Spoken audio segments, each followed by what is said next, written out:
بسم اللہ الرحمن الرحیم، اللہ کے نام سے جو رحمان اور رحیم ہے۔ اسلام جو تہذیب انسان کو سکھاتا ہے اس کے قواعد میں سے قاعدہ یہ بھی ہے کہ وہ اپنے ہر کام کی ابتدا خدا کے نام سے کرے۔ اس قاعدے کی پابندی اگر شعور اور خلوص کے ساتھ کی جائے تو اس سے لازماً 3 فائدے حاصل ہوں گے۔ ایک یہ کہ آدمی بہت سے برے کاموں سے بچ جائے گا، کیونکہ خدا کا نام لینے کی عادت اسے ہر کام شروع کرتے وقت یہ سوچنے پر مجبور کر دے گی کہ کیا واقعی میں اس کام پر خدا کا نام لینے میں حق بجانب ہوں۔ دوسرے یہ کہ جائز اور صحیح اور نیک کاموں کی ابتدا کرتے ہوئے خدا کا نام لینے سے آدمی کی ذہنیت بالکل ٹھیک سمت اختیار کر لے گی اور وہ ہمیشہ صحیح ترین نقطے سے اپنی حرکت کا آغاز کرے گا۔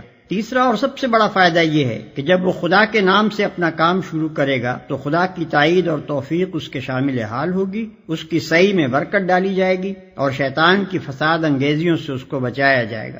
خدا کا طریقہ یہ ہے کہ جب بندہ اس کی طرف توجہ کرتا ہے تو وہ بھی بندے کی طرف توجہ فرماتا ہے۔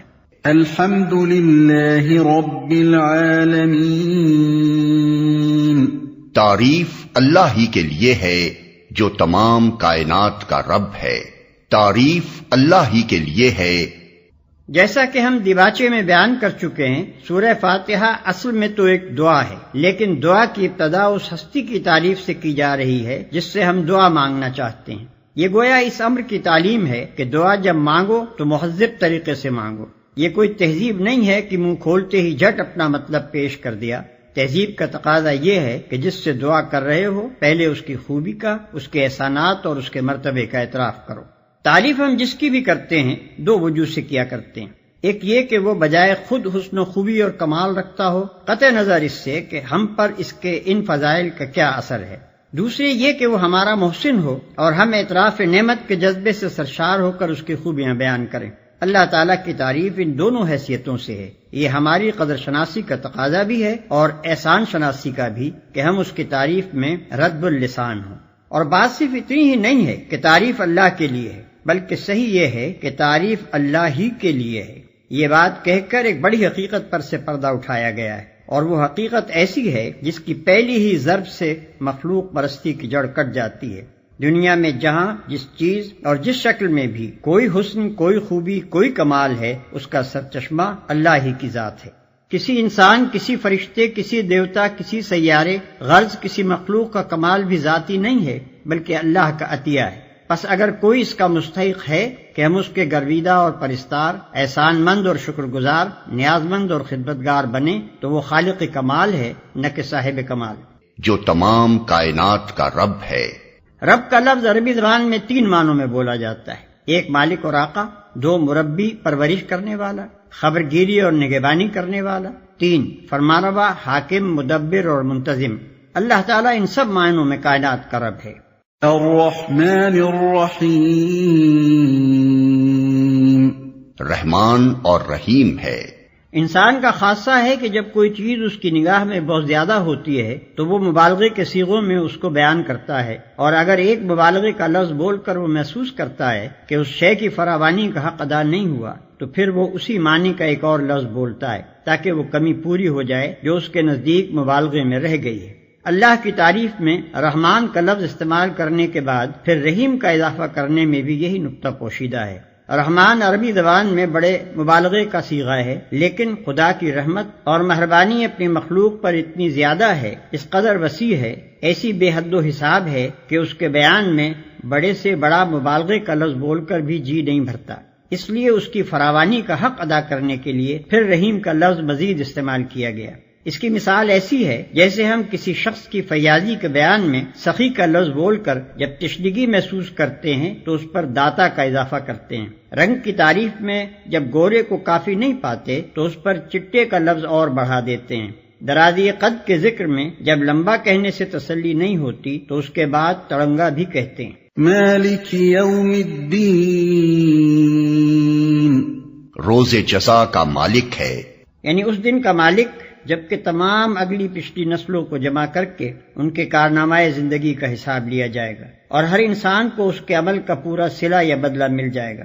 اللہ کی تعریف میں رحمان اور رحیم کہنے کے بعد مالک روز جزا کہنے سے یہ بات نکلتی ہے کہ کہ وہ نرا مہربان ہی نہیں ہے بلکہ منصف بھی ہے، اور منصف بھی ایسا با اختیار منصف کہ آخری فیصلے کے روز وہی پورے اقتدار کا مالک ہوگا، نہ اس کی سزا میں کوئی مزاحم ہو سکے گا اور نہ جزا میں مانے۔ لہذا ہم اس کی ربوبیت اور رحمت کی بنا پر اس سے محبت ہی نہیں کرتے بلکہ اس کے انصاف کی بنا پر اس سے ڈرتے بھی ہیں، اور یہ احساس بھی رکھتے ہیں کہ ہمارے انجام کی بھلائی اور برائی بالکلیہ اسی کے اختیار میں ہے۔ إياك نعبد وإياك نستعين ہم تیری ہی عبادت کرتے ہیں اور تجھی سے مدد مانگتے ہیں۔ ہم تیری ہی عبادت کرتے ہیں۔ عبادت کا لفظ بھی عربی زبان میں 3 معنوں میں استعمال ہوتا ہے۔ 1 پوجا اور پرستش، 2 طاعت اور فرما برداری، 3 بندگی اور غلامی۔ اس مقام پر تینوں معنی بیک وقت مراد ہیں، یعنی ہم تیرے پرستار بھی ہیں، مطیع فرمان بھی اور بندہ و غلام بھی۔ اور بات صرف اتنی ہی نہیں ہے کہ ہم تیرے ساتھ یہ تعلق رکھتے ہیں، بلکہ واقعی حقیقت یہ ہے کہ ہمارا یہ تعلق صرف تیرے ہی ساتھ ہے۔ ان تینوں معنوں میں سے کسی معنی میں بھی کوئی دوسرا ہمارا معبود نہیں ہے۔ تجھی سے مدد مانگتے ہیں، یعنی تیرے ساتھ ہمارا تعلق محض عبادت ہی کا نہیں ہے بلکہ استعانت کا تعلق بھی ہم تیرے ہی ساتھ رکھتے ہیں۔ ہمیں معلوم ہے کہ ساری کائنات کا رب تو ہی ہے اور ساری طاقتیں تیرے ہی ہاتھ میں ہیں اور ساری نعمتوں کا تو ہی اکیلا مالک ہے، اس لیے ہم اپنی حاجتوں کی طلب میں تیری طرف ہی رجوع کرتے ہیں، تیرے ہی آگے ہمارا ہاتھ پھیلتا ہے اور تیری مدد ہی پر ہمارا اعتماد ہے۔ اسی بنا پر ہم اپنی یہ درخواست لے کر تیری خدمت میں حاضر ہو رہے ہیں۔ اهدنا الصراط المستقيم ہمیں سیدھا راستہ دکھا۔ یعنی زندگی کے ہر شعبے میں خیال اور عمل اور برتاؤ کا وہ طریقہ ہمیں بتا جو بالکل صحیح ہو، جس میں غلط بینی اور غلط کاری اور بد انجامی کا خطرہ نہ ہو، جس پر چل کر ہم سچی فلاح و سعادت حاصل کر سکیں۔ یہ ہے وہ درخواست جو قرآن کا مطالعہ شروع کرتے ہوئے بندہ اپنے خدا کے حضور پیش کرتا ہے۔ اس کی گزارش یہ ہے کہ آپ ہماری رہنمائی فرمائیں اور ہمیں بتائیں کہ قیاسی فلسفوں کی اس بھول بھلیاں میں حقیقت نفس الامری کیا ہے، اخلاق کے ان مختلف نظریات میں صحیح نظام اخلاق کون سا ہے، زندگی کی ان بے شمار پگڈنڈیوں کے درمیان فکر و عمل کی سیدھی اور صاف شاہراہ کون سی ہے۔ صراط الذين أنعمت عليهم غير المغضوب عليهم ولا الضالين